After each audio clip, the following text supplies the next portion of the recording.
It's little Goofer. It's little Goofer. It's little Goofer!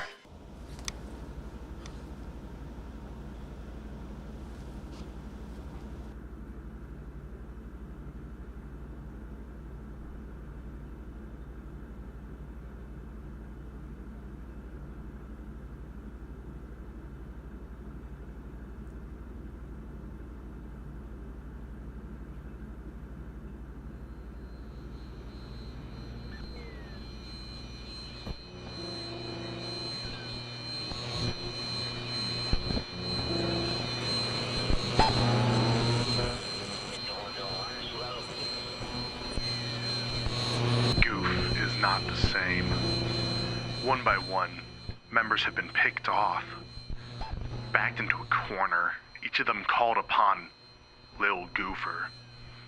That monster, that thing, it's unbeatable. It's unknowable. He's a monster, an illusion, a plague to our being. But what can we do to stop him? Is there even a way?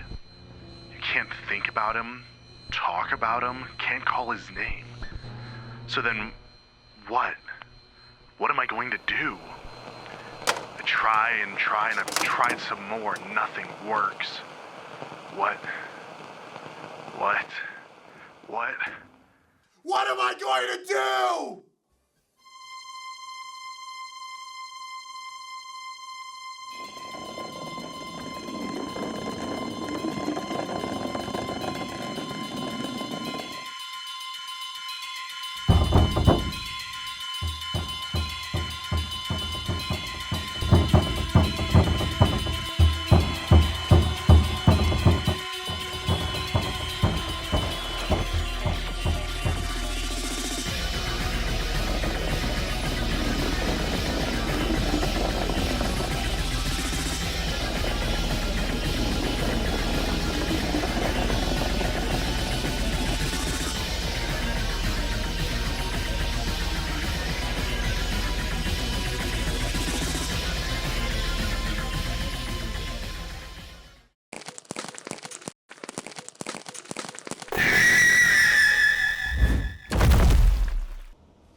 I'm Max Weber, you're watching Goofing Off, and this is Weber's Horror Corner, where I make a skit and then attach a review to it. Oh yeah, we're also taking a dive into the animated world of horror, I guess. This segment will be covering an all-timer, the best of animation and horror. This show kept me hooked and even had my jaw drop during a little twist halfway through. And also, dead serious, got me back into rollerblading. While the show may want the characters to avoid thinking about Lil Slugger, you most certainly will after watching Satoshi Kon's masterwork, Paranoia Agent. Released back in 2004, the 13-episode anthology was animated once again by Madhouse, and as mentioned, directed by my guy Satoshi. Yeah, I knew him personally, ask your uncle. The show would also be later distributed to Adult Swim in 2005 with an English dub, of which I watched as well. I can't read. Ask your uncle. On release, the miniseries was an instant cult classic and praised for its exploration of topics such as what fear is, mass hysteria, paranoia, and some very taboo topics such as suicide. This did deem the show unsuitable for primetime television, however. The episode featuring said topic was actually banned in Japan, but was able to be shown in the Adult Swim airings. This is rather funny. As for being about a rather dark topic, this episode is probably the funniest and upbeat in the entire show. Also notable is that the intro for the show was the first ever anime intro uploaded to YouTube, like the very first. Back in 2005, happened months after the site actually launched itself. Paranoia Agent is, to put it lightly, the show to represent the animated world of horror. I've shown this to people who don't like anime or really horror, and they came away pleased, so there is always that. Anyhow, with this introduction out of the way, let's call upon Lil Slugger and get back into the corner of a world that is Paranoia Agent.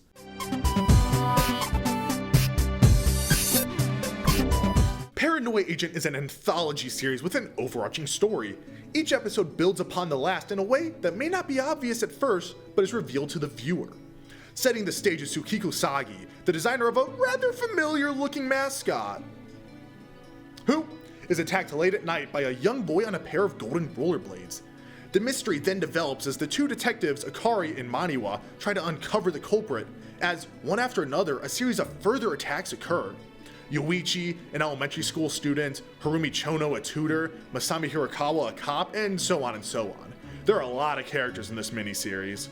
What is the connection between all these individuals, and why are they all the targets of the Lil Slugger? This is the mystery of the show, and one which is developed exceptionally. I won't get too much further into the plot here, so not to spoil the fun, as shocking as this may be, I would highly recommend giving this show a watch. And hey, if you need some more convincing, how about we take it over to writing and I'll dive a little deeper into the quality of the product at hand.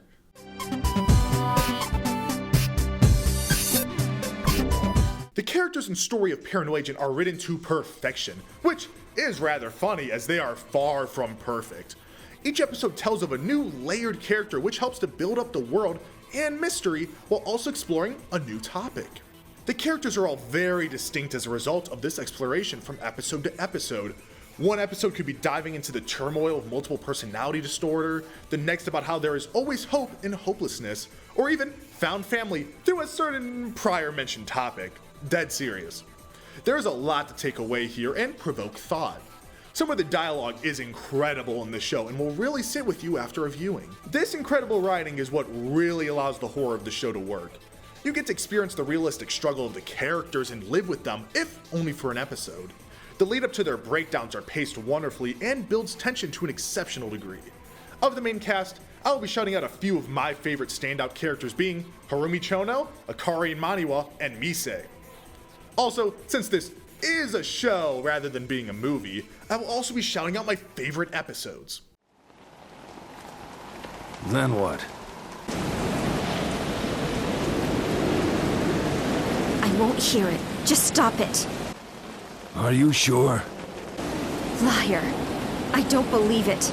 No, go on. This is the episode that made my jaw drop, by the way. It's a crazy turning point for the show, that's for certain. Someone cornered. Someone cornered. If we can figure out the person who's been cornered, we can nab this kid. Where's the cornered person?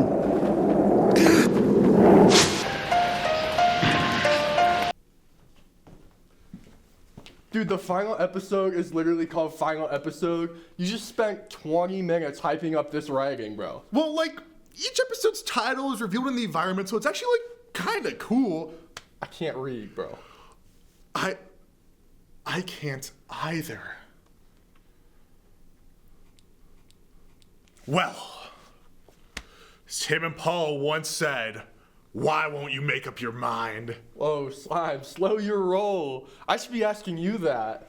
Dude, it's just a joke. I do know how to read. Well, I can't. And as Kanye West once said, as Bruno, the Bruno Mars, said, skate to me, baby. Oh, skate to me, baby. Skate, slide your way on over. Slide your way on over. Oh, skate to me, baby.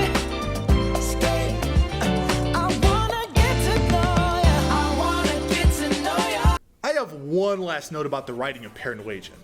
As mentioned, the show features an overarching mystery, of which on a rewatch can be spotted from the start. The clues as to what is really happening in the story is established from the first moments of the show, and makes a rewatch a whole new experience of discovering missed details and lines of dialogue that may have been brushed off on a first watch. Bold to say, but I would argue there are no random details in this show. If something happens, it is for a reason. Passing dialogue and small bits of animation matter and reveal the mystery prior to the full reveal. An impressive feat for writing, and one that keeps me coming back. Speaking of animation, let's roll on over and investigate the next piece of the puzzle that is Paranoia Agent. Well, that is what I would say, but first we gotta shortly cover, well, a short.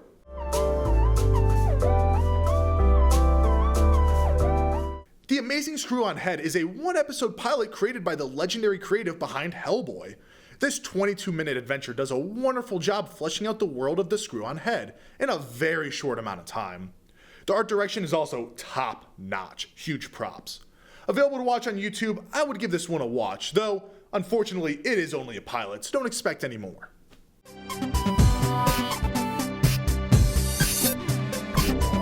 Would you be shocked to hear that I am a fan of the animation in Paranoia Agent? Well, you kind of shouldn't be. This is some good stuff. The art direction is top-notch, as always. The way in which Satoshi Kon draws people is full of so much character and expression. This serves the horror of the show well through his monstrous designs and surreal imagery in contrast. In all fairness, most of the horror is built through unease and tension from the writing, but is paid off well through the feelings conveyed by the characters through their facial and body animation. Let's just say, you know when it's time for Lil Slugger. Madhouse once again realized the vision here with some wonderful fluid work, exceptional lighting, and eye for detail. There are some great, unique shot compositions in the show, which you don't see much in animation. These are blink and you miss it details that show a great level of care to the craft. The reason I found the show to begin with is that there is an entire episode dedicated to the animation industry, so they really know their stuff. I'll let the visuals speak for themselves, as these are my 3 favorite uses of animation in Paranoia Agent, though I will give a warning, as there are some out of context spoilers on display. Wanna go?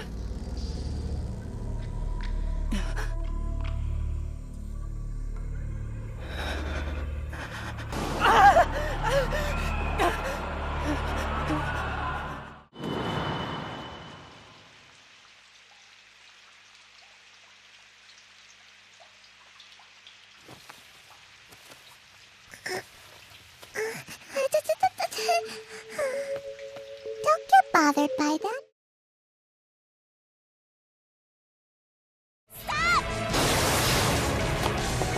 Stop your babbling, you stupid dog! My place disappeared from this world a long time ago! The reality is that there is no place for me anymore. But that's the reality I have to face!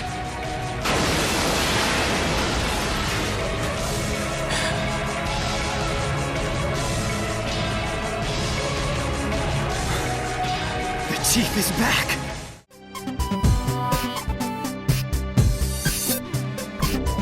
The soundtrack of Paranoia Agent is pretty rad. It is used very effectively to complement the tense and casual scenes of the show. A mix of light, airy strings and electronic chaos with a crash of percussion, the composer Tsusumi Hirasawa brings his A-game to the sound of Paranoia Agent. Huge props to the intro, by the way, for being super weird and serving its purpose well. It was designed to be loud and bold to essentially wake up viewers due to the very late airtime the show had. Following suit, the outro song is also like a lullaby to put them back to sleep. The soundtrack is strong, and I'll just let you hear for yourself my top 3 picks for killer soundtrack.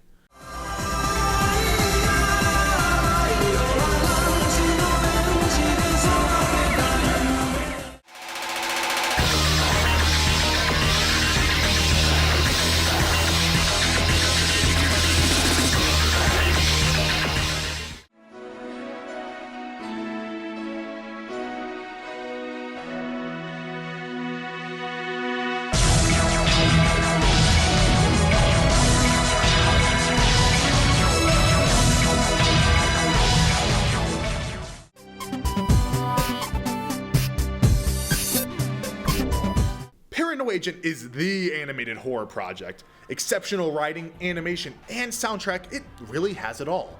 Satoshi Kon had a knack for the genre and produced something I highly recommend viewing.